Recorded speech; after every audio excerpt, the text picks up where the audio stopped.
Ever wish you could fast forward through the boring parts of life? We've all been there, haven't we? Stuck in a seemingly endless meeting, or counting down the minutes until the end of a long day, like a dull meeting, where the presenter drones on, or even an entire work week. The feeling that time is crawling by can be incredibly frustrating. That urge to skip ahead, to escape the present moment, is at the heart of time travel fantasies. It's a universal desire to control our experience of time. H.G. Wells, the master of science fiction, took this idea seriously in The Time Machine. He wasn't just imagining or dreaming about the future, like many of us do, but actually visiting it, experiencing it firsthand. The story begins in a Victorian drawing room, a setting of intellectual curiosity and social gatherings. It is there where the time traveler proposes a radical idea that time is just another dimension, like length, width, and height, and therefore we could travel through it, if only we had the right machine to navigate this fourth dimension. His friends, being the typical skeptics of the Victorian era, laugh it off as a parlor trick, a fanciful notion. But he's deadly serious, driven by a profound belief in his theory. He's built a contraption, a marvel of nickel, ivory, and quartz, a testament to his ingenuity. And now he's ready to leap into the unknown, to test his theory and confront the mysteries of time. What he finds isn't a utopia, a perfect world as he might have hoped, but a future that's far stranger and darker than anyone expects, a world filled with unexpected challenges. Wells warns us, through this thrilling tale, that skipping ahead might not reveal a paradise, a land of ease and plenty, but something much more complicated and possibly grim, a reflection of our own present-day anxieties and fears. The time traveler isn't a hero in the traditional sense. He's not driven by altruism or a desire to save the world. He's a curious inventor, a scientist at heart, more interested in the pursuit of knowledge than in personal glory. He's driven by the pure desire to see what's next, to unravel the mysteries of time itself. Before embarking on his perilous journey, he gathers his skeptical friends, a collection of Victorian gentlemen, to witness what he hopes will be a groundbreaking demonstration of his theories. The machine itself is a marvel of Victorian engineering, a testament to the ingenuity and craftsmanship of the era. Metal, painstakingly polished and fitted; crystal, carefully shaped to focus unseen energies; levers, precisely calibrated to control the flow of time; and a saddle, a surprisingly mundane addition to such an extraordinary device. To prove his invention works, he demonstrates a miniature model that vanishes into thin air before their very eyes. But despite the evidence, they remain unconvinced, clinging to their rigid understanding of the world. Undeterred by their skepticism and fueled by his own unwavering belief, he climbs onto the full-sized machine and pulls the lever, initiating his journey into the unknown. Time blurs. Days and nights flicker past in a dizzying display. Buildings rise and fall. Monuments crumble and are rebuilt. The sun and moon streak by, mere blurs in the sky. It's a violent, dizzying ride, a chaotic torrent of temporal displacement, not a gentle journey through the ages. He finally stops, the machine shuddering to a halt, in the year 800-2701, in a lush, overgrown garden, a scene of idyllic beauty.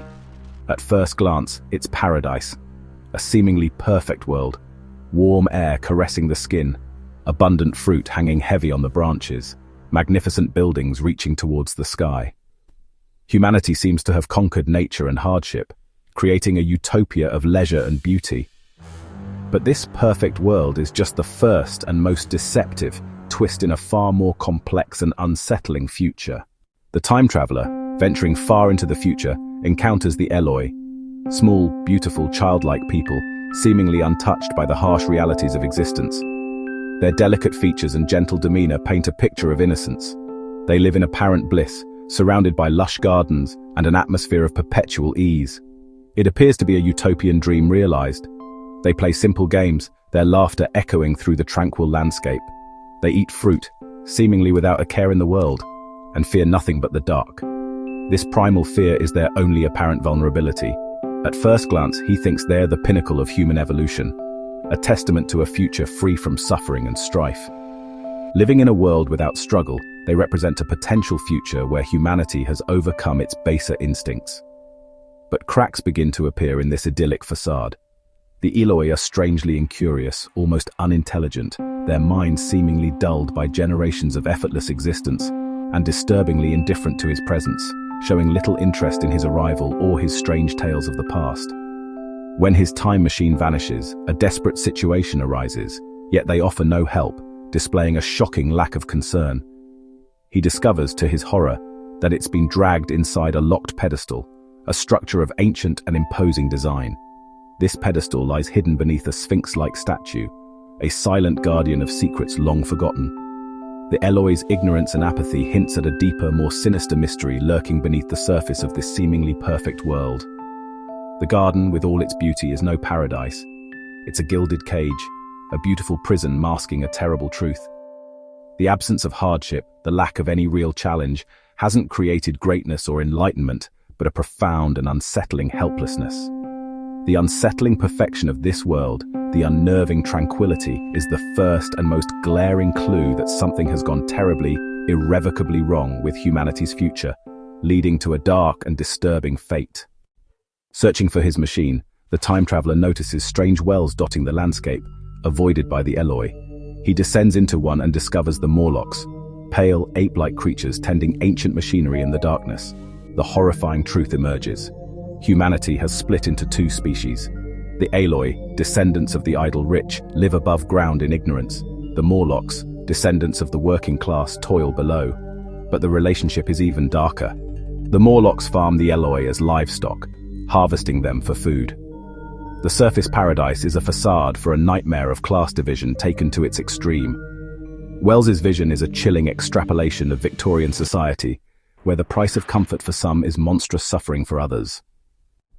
The time machine's plot twists dismantle our hopes for a perfect future.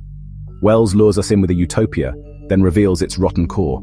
The Eloy's decay is unsettling, but the Morlock's predation is horrifying.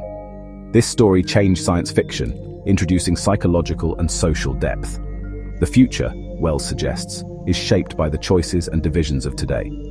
Are we building our own Eloi and Morlocks?